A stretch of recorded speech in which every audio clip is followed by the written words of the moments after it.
حضرت ملکل موت اسرائیل علیہ السلام نا حضرت ابراہیم علیہ السلام کی روح قبض کرنے کے لیے حاضر ہوئے تو حضرت ابراہیم علیہ السلام فرمانے لگے اسرائیل کیا کوئی خلیل بھی اپنے خلیل کی روح قبض کرتا ہے؟ اللہ نے تو مجھے دوست بنایا، دوست ہو کے دوست کی روح قبض کرنے جا رہا ہے۔ حضرت اسرائیل نے ارادہ چھوڑا اور حضرت ابراہیم کا وہ جملہ لے کے رب کی بارگاہ میں حاضر ہوئے۔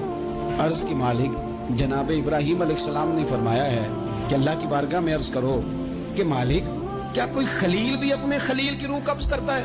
تو رب کریم نے فرمایا اب میرا بھی پیغام جا کے جناب ابراہیم کو دے دو، ان سے جا کے کہو رب فرماتا ہے کیا کوئی خلیل بھی اپنے خلیل کی ملاقات کو ناپسند کرتا ہے؟ آپ کو تو ملنے کو بلا رہے ہیں، موت تو ایک پل ہے، یہاں سے گزریں گے تو جا کے محبوب سے ملیں گے۔ حضرت سیدنا اسرائیل علیہ السلام پیغام لے کے آئے اور کہا ہے اللہ کے خلیل رب فرماتا ہے کیا خلیل بھی خلیل کی ملاقات کو؟ تو حضرت ابراہیم تو کھل کے روئے، کہنے لگے اب دیر نہ کر، اب ذرا جلدی کر۔ کہا جائے نماز پڑھنے آؤ تو کہتے ہیں کپڑے ٹھیک نہیں، اور کہا جائے کہ آؤ ذرا دعوت پہ چلے تو کہتے ہیں ایک منٹ ٹھہر میں کپڑے بدل کے آیا۔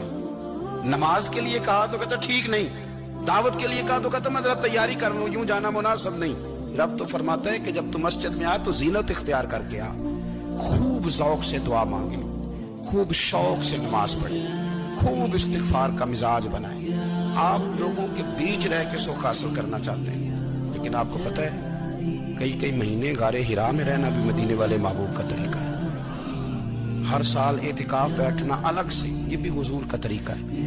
مسجد نبوی کے اندر دروازہ کھلتا تھا نبی کریم کا، پر گھر کے اندر نفل پڑھے نبی پاک، اور حضور فرماتے ہیں کچھ نفل نماز گھر میں بھی پڑھا کرو، گھر کو قبرستان نہ بناؤ، ہمارا گھر اللہ کے ذکر سے آباد ہو۔